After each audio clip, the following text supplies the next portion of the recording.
32 రోజులు 768 గంటలు 46,000 నిమిషాలు ఒక రెండేళ్ల చిన్నారి కోసం ఎదురు చూస్తున్న కుటుంబం, ఒక సమాధానం కోసం ఎదురు చూస్తున్న గ్రామం, ఒక్క క్లూ కోసం వెతుకుతున్న పోలీసులు.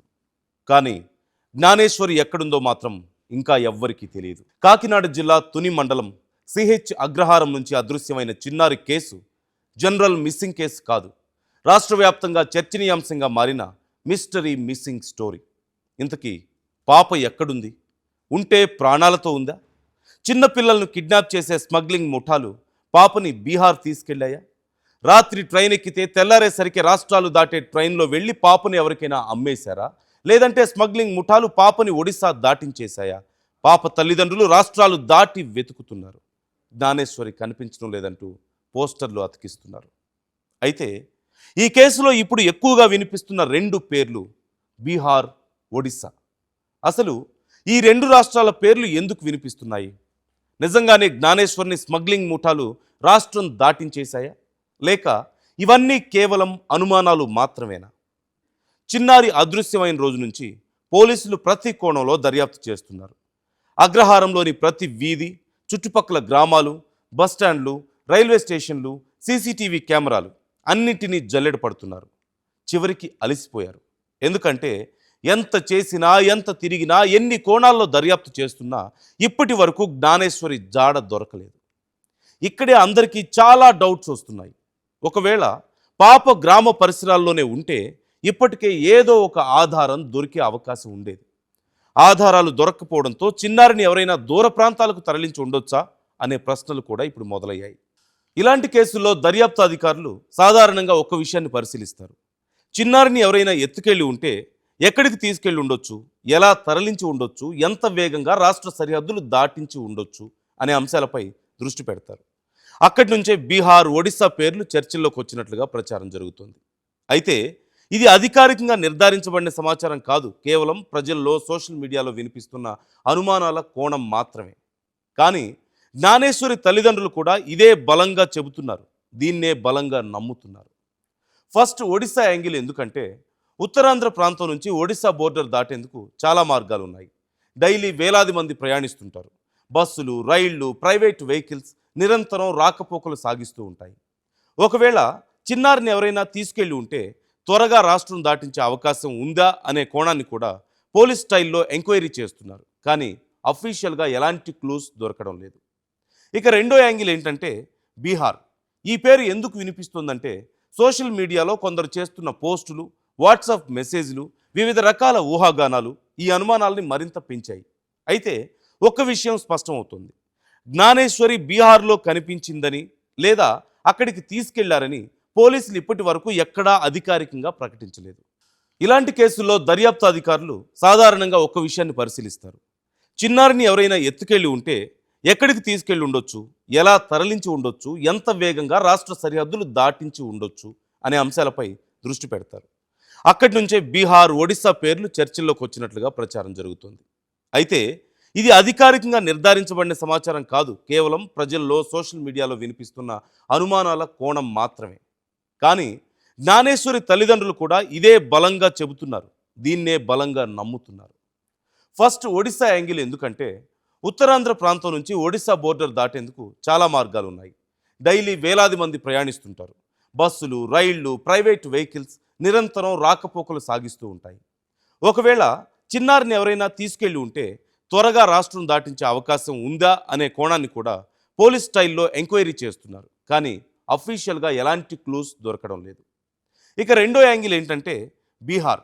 ఈ పేరు ఎందుకు వినిపిస్తుందంటే సోషల్ మీడియాలో కొందరు చేస్తున్న పోస్టులు, వాట్సాప్ మెసేజ్లు, వివిధ రకాల ఊహాగానాలు ఈ అనుమానాల్ని మరింత పెంచాయి. అయితే ఒక్క విషయం స్పష్టమవుతుంది, జ్ఞానేశ్వరి బీహార్లో కనిపించిందని లేదా అక్కడికి తీసుకెళ్లారని పోలీసులు ఇప్పటి వరకు ఎక్కడా అధికారికంగా ప్రకటించలేదు.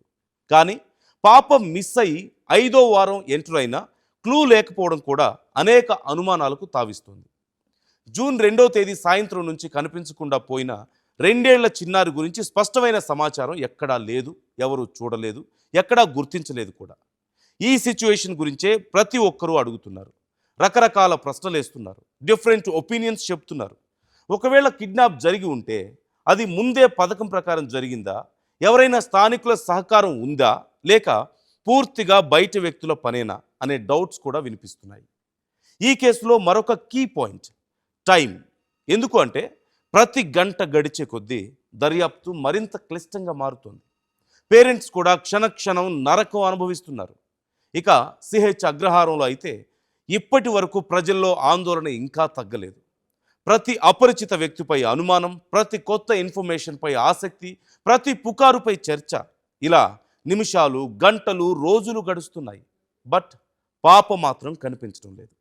చివరికి పేరెంట్స్ ఒడిశా వైపు వెళ్లే మార్గాల్లో లంబసింగి, చింతపల్లి పరిసర ప్రాంతాల్లో చెట్టు పుట్టకు పాప పోస్టర్ అతికిస్తున్నారు.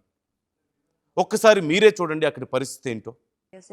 రిక్వెస్ట్ చేసి అడుగుతున్నాను, ఎవరైనా పాపను తీసుకెళ్ళి ఉంటే గనక మా పాపను నాకు అప్పగిస్తారని కోరుకుంటున్నాను. ఎందువల్ల అంటే ఒక తల్లికి బిడ్డ దూరం అయితే ఆ బాధ ఎలా ఉంటుందో ఆ తల్లికి మాత్రమే తెలుస్తుంది. దయచేసి తల్లి బాధను అర్థం చేసుకొని నా బిడ్డ నాకు అప్పచెప్తారని అనుకుంటున్నాను.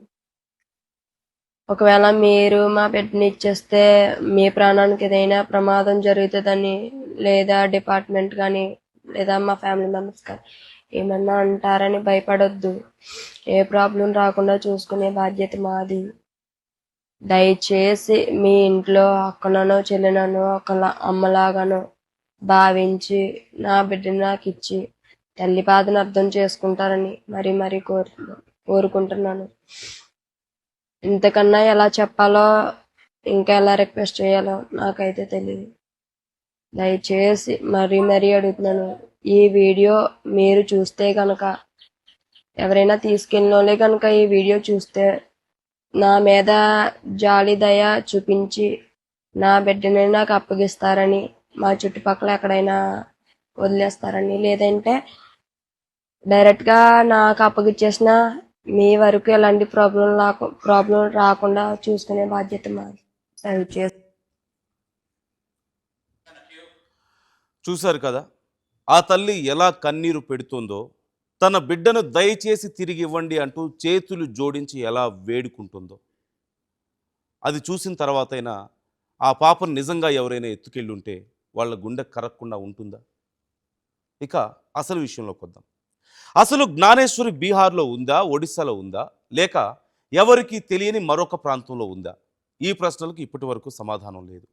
ఉన్నది ఒక్కటే అనుమానం, ఉన్నది ఒకటే ఎదురుచూపు, ఉన్నది ఒక్కటే ఆశ. కానీ ఒక కుటుంబం మాత్రం ఇప్పటికీ అదే ప్రశ్న అడుగుతుంది, మా జ్ఞానేశ్వరి ఎక్కడా? ఈ ప్రశ్నకు సమాధానం దొరికే వరకు మిస్టరీ కొనసాగుతూనే ఉంటుంది. ఈ అనుమానాలు వినిపిస్తూనే ఉంటాయి.